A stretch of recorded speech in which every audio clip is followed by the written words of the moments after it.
Hello, everybody. Welcome to the Event Industry News podcast. My name is James Dickson, and I find myself out and about for the first time in what seems like forever. Rather than recording from the home studio or from an isolated office somewhere, I've packed up the podcast studio and we are down at the Business Design Centre in London for the Association of Event Venues 2021 conference. I'm going to be recording 3 or 4 podcasts here today with some of the delegates and the people that are involved in the sessions at the conference. We've obviously got our video recording as well, and you can see one of their fantastic spaces behind us in the background, and you'll probably see people walking backwards and forwards doing their event-related jobs, which is a great sight to see, isn't it, guys? To seeing people actually back at work in a venue running events. I'm joined on this first episode at the AEV conference today by Kate Simpson and Paddy Lynn. Kate is the Marketing and Communications Director at the Business Design Centre. Kate, welcome to the podcast. Good morning. And Paddy Lynn is the Head of Event Management at P&J Live. Paddy, thanks for joining us this morning. Thank you for having me. We're going to be sort of flying through things this morning because I know that you guys are joining us in and amongst the conference programs that's happening. But on this little chat and this first little episode that we're recording, we really want to just look at sort of that post-COVID recovery that we've all been going through, I suppose, for the last 6 or 7 months, really, since those final restrictions were lifted in July and we were all sort of full steam ahead. We're very much in that recovery process at the moment. Kate, let's come to you first of all, because you are kind enough to be hosting this event today at the BDC. Tell us a little bit about some of the things that you guys have gone through since those restrictions have lifted in July and how you found this sort of 6 months worth of recovery back into the industry. Yeah, I think we were all in a bit of a flux because I guess when restrictions were lifted, it wasn't like events could just suddenly go straight ahead because we weren't given the kind of warning, I guess, to say, right, you can start preparing for events, they're going to be coming back on this date. We had that in the past, and I think we got burned by the idea that we might be live when we weren't going to be last year. So, we've been running events since the end of July, a couple of really early starters that were ready to go. We were really warmed by the confidence that we saw coming back at that stage. How frustrating was that? And I sort of aim this maybe at both of you, and Paddy, there's maybe something that you can help, because I know that you guys were involved in stuff with your own venue during the pandemic for a number of reasons, which I'm sure you'll tell us about. But how frustrating was that sort of seemingly that lack of communication into the events industry from government level about when we could get back to doing things, and subsequently the sort of short preparation period that we were faced with? Yeah, I think it was very difficult, not only for us as a venue. Luckily, as you said, we were the mass vaccination centre for Aberdeen and for the surrounding areas as well. So we had our staff back at work as well, but mainly for the organisers as well, who were bringing events to Aberdeen as well. They wanted to have that confidence that they were going to be able to do so, and that the public would attend as well, of course. And not being able to get that from the government was very difficult for them as well. Obviously very difficult for our sales team to manage the diaries as well and move things around as well. So yeah, it was very difficult for all of us, really. You touched on a great point there about managing diaries, because you will have no doubt been dealing with events that have been delayed and postponed. So at that point, then you're wanting to actually sort of rebook those, as well as that business that's coming every year. How difficult has the sort of the management of the diaries been, Kate, since you were allowed to come back, and how much stuff are you physically able to squeeze into the venue? Yeah, I think there's a massive challenge around that. Likewise, we were a vaccination centre for the best part of this year, so we had the teams ready to go, but we had events that would ordinarily be stuck to their same dates for the last however many years. Been in those dates, wouldn't think about changing them, and now they're running 6 months later at the back end of a year. And I think it's the willingness and keenness for those businesses and those industries to really meet again. So they were so keen just to run, they'd shorten their events by 2 days, or they would transition to have some form of hybrid so people could still dial in from abroad. And we've seen back-to-back, as it is today, back-to-back events. We just need to make sure that we have that space in between to have that turnaround and still run them safely. So it's a huge challenge. It is difficult, isn't it? That turnaround time is never to be underestimated in events. And as people who work in the venues themselves and see that perhaps firsthand, more so than anybody, because as an event organizer, you only see your own event. As event venues, you get that bigger picture of seeing one event coming in, stripping out, the next one coming in. And that turnaround is so important, isn't it? To be able to give that cushion so that the next event can prepare correctly. Yeah, definitely. And also as well with the added protocols, I think we've all really put in place in terms of the sanitisation of the venue, the cleaning of the venue as well, and the kind of extra things that we've got to put in to make sure that we're as kind of safe as possible as well. So that kind of adds into the time to turn around as well. But yeah, certainly, everything bumping down to the end of the year has made it challenging. But also as well, then it's busy, which is what we all want as well. Yeah. And then looking on to next year as well. Next year is very, very good for the first 3 months as well. I bet, yeah, of course, yeah. You mentioned something else there, which is the sort of maybe the willingness of organisers to be a little bit more flexible. Is that something you both found, in your respective venues, that organisers themselves have been willing to make certain concessions where in previous years they might not have been as amenable to that, because we all know what circumstances we're working under? Yeah, definitely. And I think we've had shows that have shown flexibility across events. So people who aren't from the same business, but they know that we'll have certain things available to them, and being able to be flexible that they can use the same infrastructure or have kind of crossover periods. So it allows them both to run successfully, which has been amazing. And I think it's just been down to kind of the event managers on their side to really work with the organisers to see where they can have those flexibilities, definitely. Yeah. We termed this discussion, this sort of first recording today, as sort of post-COVID recovery. I'm curious to know, Paddy, Moses, something you've done at P&J Live, in terms of that recovery period, based on current trends and how many events are coming through at the moment and into next year, have you been able to sort of put a timescale where you think actually you can recover as a business from that pandemic period? Is there a sort of an end game as such, where you think if we can get to that date, we're then back to where we were before the pandemic? It's difficult. In terms of the business that we run up in Aberdeen, it's very much a mixed bag of concerts and entertainment, association conferences, your local corporates and everything else as well. And while some elements, such as the kind of local corporates and conferences, that's quite set in stone for next year and potentially back to normal as well. But the concert schedules, especially the stuff from North America, is knocked back quite a bit as well. And also the association market as well.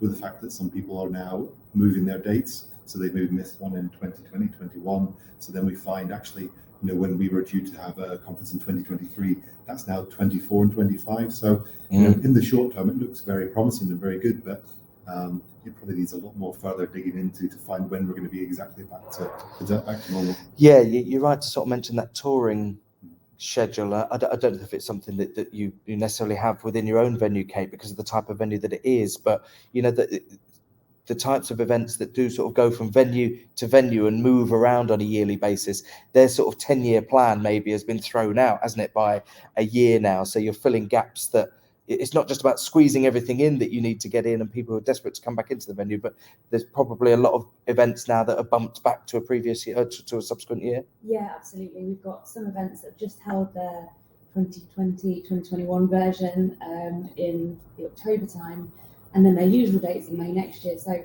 they'll run next year in May, but we've got likewise similar events that have just run an event and they're going to skip next year and then run their first event after that in the following year. So it's just about how it fits their calendar and also their knock-on effect of the people attending and the other events in their industry and the people who are exhibiting and whether those companies are sending people from their countries.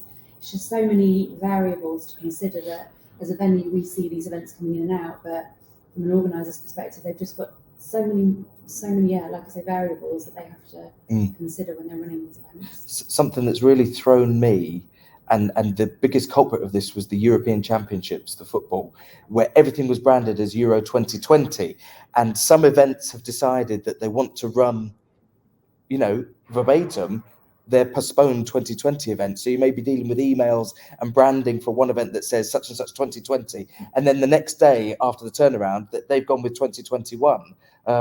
It's probably been the same. I dare say you've seen examples of that in both of your venues. Yeah, we Offshore Europe, which is our kind of big main event every 2 years for the oil industry as well, is due this year in September, but it's moved across to February next year as well. So we're certainly in the stages of having the branding ready to go and everything else as well. But we will change it to 2022 now instead of 21, basically. Are you both we're recording this now, Christmas is knocking on the door, basically. We're at the end of November now. These episodes will go out in the next couple of weeks, I'm sure, before Christmas. But in terms of your respective venues in the run up to Christmas, are you pretty much flat out now? Is there any let up at all, or have you got a couple of days off and then bang straight back into it?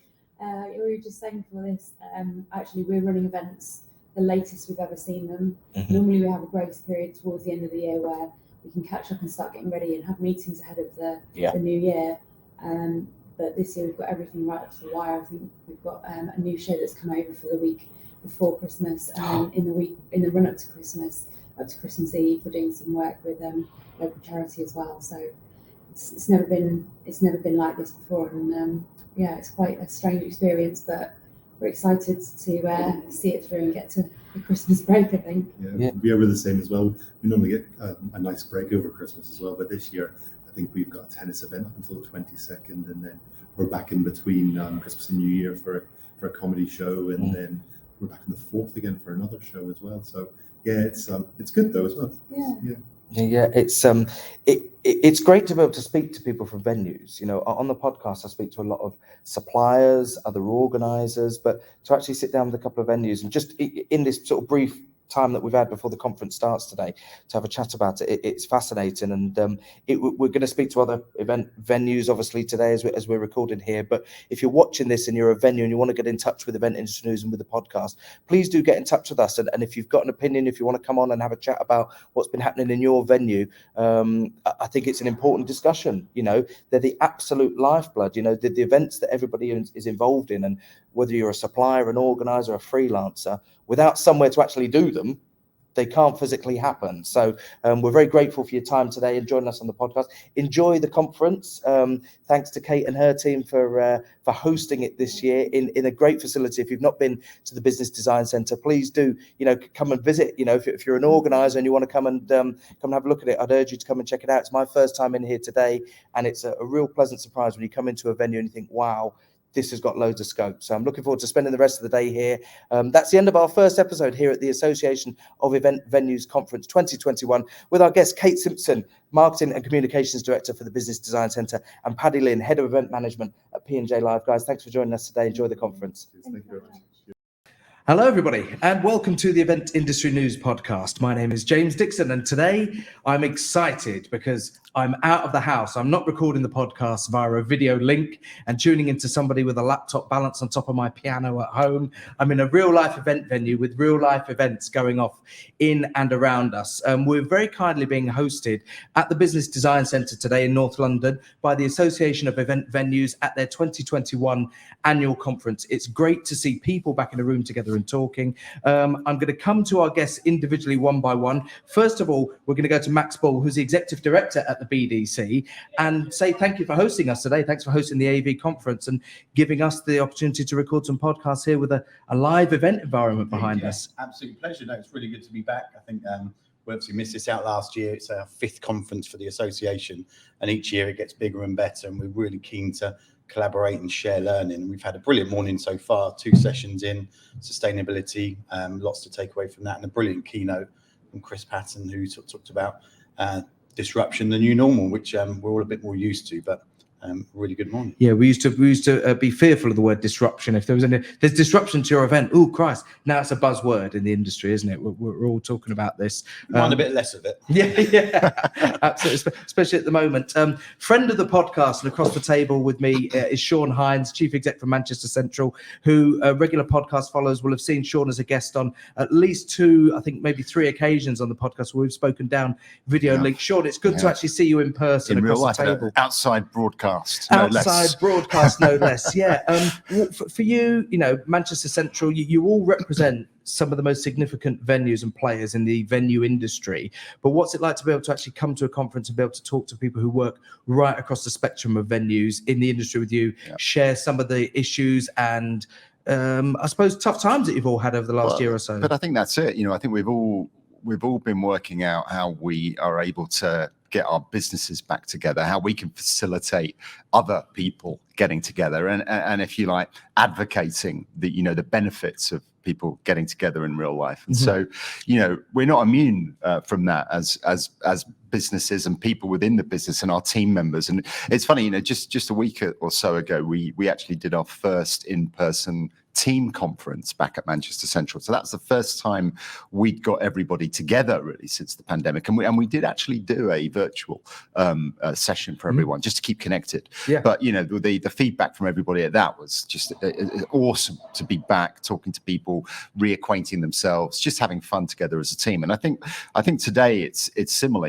We've all seen each other across the screens, and we've all spoken to each other, and various of us are involved in different working groups and different sort of committees and so on. So we've had connections, but it's great to be back, just chewing the fat, as they say, really just those. And this is the essence of real life meetings. It's the stuff you don't think you're going to be talking about that just pops up, and you end up striking up great conversations. Oh, have you met so and so? And you want to go and see this chap over here, and all of a sudden you've got this kind of little mini network going on around you, and that is what live events are all about. So it is actually that conversation, as you rightly point out, that no matter how well crafted your virtual event or your Zoom meeting or your Teams meeting is, you tend to follow quite a stringent sort of agenda when you're doing that to keep everybody on track, whereas the in-person stuff is where the real sort of magic happens.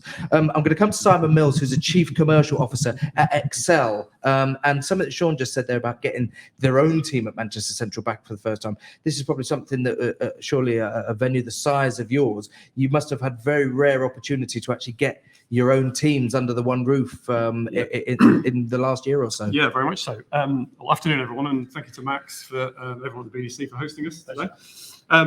Yeah, it's interesting, isn't it? Because for many months, we spent a lot of time as venues talking to each other about how we're going to reopen and how we put pressure on government to reopen. Conversely, actually, in the last 4 or 5 months, I think we've all gone back into our own bunkers, certainly we have, because we've been focusing on being open to customers, supply chain problems, recruitment problems, getting everyone back in the venue, getting open, welcoming our customers. So actually, it's been really nice today to sort of come back out of that again and see our colleagues and see them live, obviously. Yeah. As Sean was saying, obviously we're big advocates for face-to-face, otherwise we wouldn't be in this industry. But everything he says is true, and it is true. You don't have these sorts of conversations on Zoom that you have today. So look, brilliant to see everyone. Brilliant to see that we're open. We're running events again. I know we've run over 60 events. I know you guys are running events too.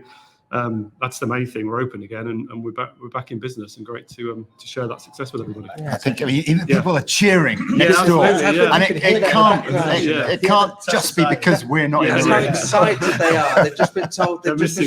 James is doing his last. The people are actually cheering. Hello to the people walking past as well. As I said, this is a live venue at the moment. We've got people walking past, and I think deliberately wanting to just crash into the camera. Quite frankly, we've grabbed you during the lunch break here, guys. I'm very conscious of time, and that we just wanted to really speak to 3 significant players and find out what you guys have been up to. I'm going to ask you each and put you on the spot here. Would you come on the podcast again at some point in the future? Let's get you on for a full episode. I'd love to talk to you, Max, about some of the stuff that the BDC are doing. It's my first time in the venue. I've heard a lot about it, and I've been really impressed today about what I've seen and its capacity as a venue. And similarly, Sean and Simon, if you want to come on individually, we'd love to find out a bit more about you guys are up to.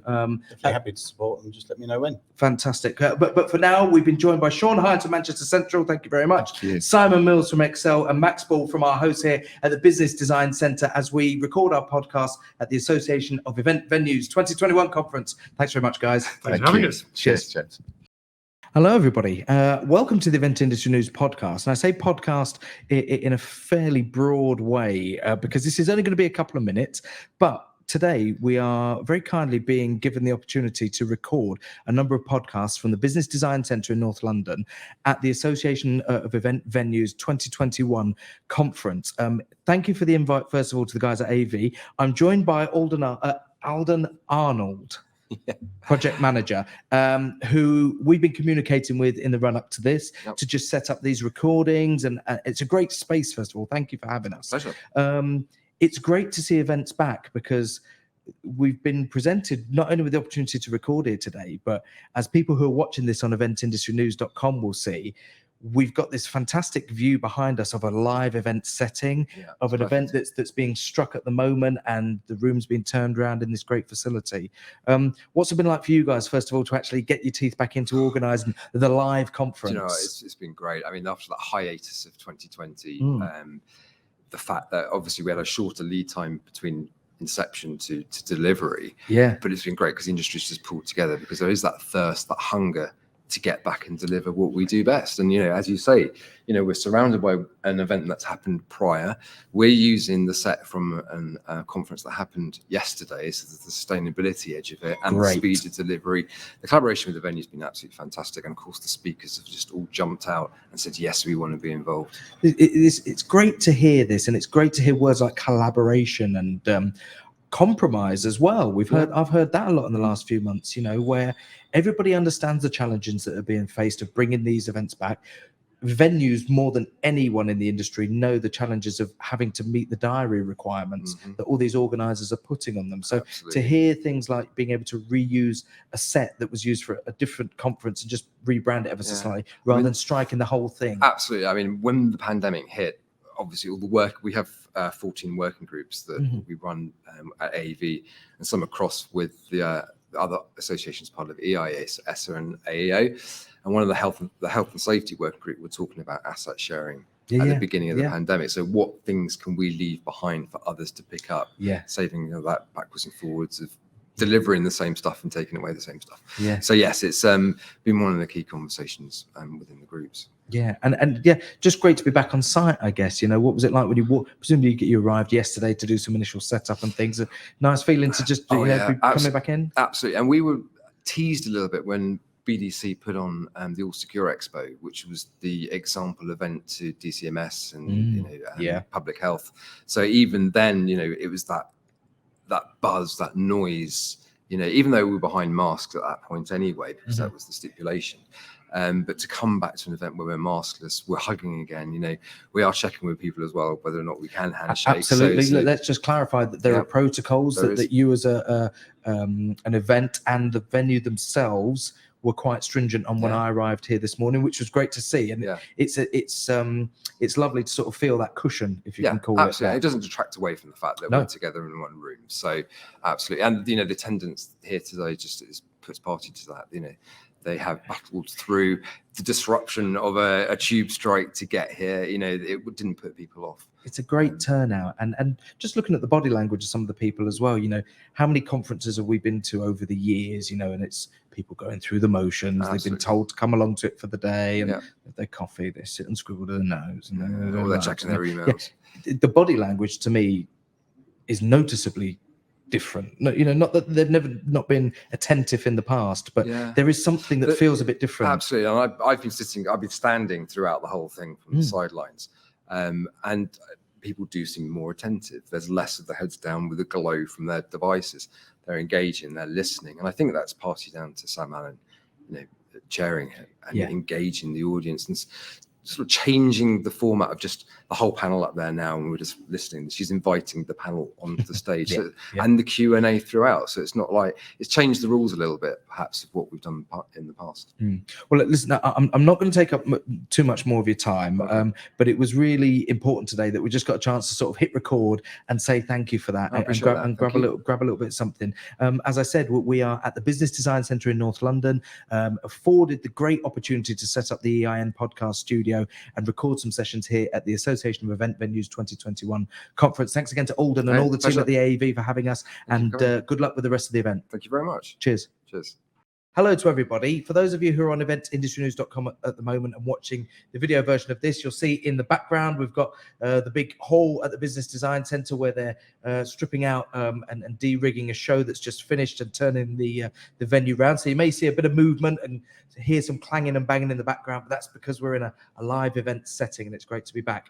Joining me for this next little chat of the series of podcasts that we're doing here at the AEV conference is Lauren Hudson and Sean Richards. Lauren, first of all, to my right, is the Health and Safety and Sustainability Advisor at Manchester Central. Lauren, thanks for joining the podcast. Hi. And Sean Richards is the Head of Sustainability at Olympia London. Sean, thanks for joining us. Hello, James. Nice to meet you both. We're grabbing you very quickly for a bit of a chat because I know you've just broken for lunch from the morning sessions of conference here. But just to talk a little bit about the subject of sustainability, and there's two of, if you don't mind me saying, without blowing smoke, the most significant venues from an event point of view in the country, Manchester Central and Olympia London. This is clearly something that was probably on your radars pre-pandemic. I'm curious to ask, from a sustainability point of view, has the pandemic changed anything in terms of your targets, in terms of your communications with your clients? How has it changed, or is it still very much the same message that you were trying to go for pre-pandemic? I think the way that we have been doing things has had to change. We have in place our sustainability programme at Olympia London, which is the grand plan, which involves representatives from throughout the business coming together to decide on our objectives and how we're going to achieve them. Obviously, with the business closed for 18 months, that became quite a challenge. And we kept things ticking over, luckily. Difficult with furlough, obviously, going on for a lot of people. It was much more difficult to get everyone together. But we managed it over Zoom a couple of times just to keep the conversation going. And now that we're back in business, and it's fantastic to have live events happening in the venue again, we're very much picking up from where we left off, reviewing those objectives that effectively were put on hold, let's be honest, to see if they're still relevant, and how we can actually go about taking things forward. And one of our biggest new projects is to set out our net zero roadmap, having just, along with Manchester Central and of course other venues, just signed the pledge that was launched at COP26. Right. And Lauren, a venue like Manchester Central, presumably like most venues, you've had this situation over the last few months where you're cramming in event after event after event after event, postponed events, ones that should have happened this year, and a diary that's probably looks nothing like you've ever experienced before. How difficult has it been to sort of keep one eye on any sustainability targets when you are literally turning over so many events at the moment? Well, I think what's nice, obviously we had COP26, and I think that kept the conversation flowing. We have had back-to-back events, but we've also had various conversations with organisers about sustainability, what we're doing as a venue, what our future plans are with net zero. And I think it's really positive to see that sustainability is still at the forefront of people's minds. I think, we came out of the pandemic thinking, oh, no one's going to mention sustainability. It's really nice that people still do, and that we're still able to, look at the objectives that we had set and continue with those objectives. And I guess what, in some respects, what COVID has done and the pandemic has done is everybody is thinking a little bit differently, aren't they, when they come into organising their events? We've still got, even with the lifting of restrictions, today when we've come into the Business Design Centre, there's been a process to go through from a COVID safety point of view. And I suppose in some respects, because people have got this more conscientious way of thinking about their events at the moment, has that helped maybe keep the subject of sustainability within an organiser's mind?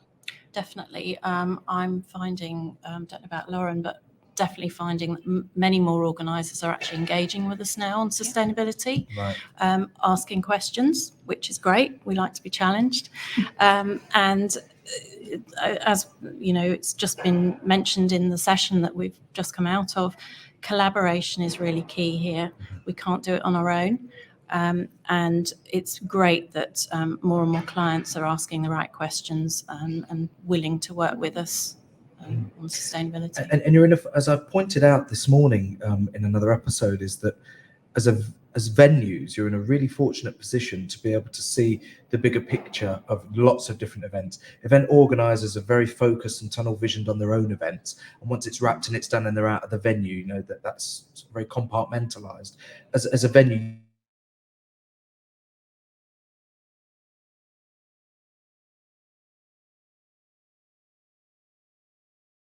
us the time to sort of look at our objectives that we had set and think, can we do more here? You know, we had not an empty venue, we were in Nightingale Hospital, but it allowed us to sort of look at our energy usage and our waste figures and things like that, and sort of set new objectives and push ourselves a bit more, which I think was really positive for the venue. And energy is an interesting one, isn't it? Because in terms of the infrastructure that events bring in now for their events, it's become so much more sophisticated over the last 5, 10 years, just with the stuff that is available now to organisers, even things like screens. Screens are so readily accessible now. Oh, well, let's put TVs everywhere. And of course, suddenly the energy usage must be going through the roof by comparison to 10, 15 years ago, when you look at a traditional show floor, for example, and you've just got shell scheme and graphics. Is that something that is a regular sort of point of discussion in both of your venues, just the amount of stuff that comes in from an infrastructure point of view for events? Not just venues, I think across our cross-association sustainability group, which is venues, suppliers, contractors and organisers.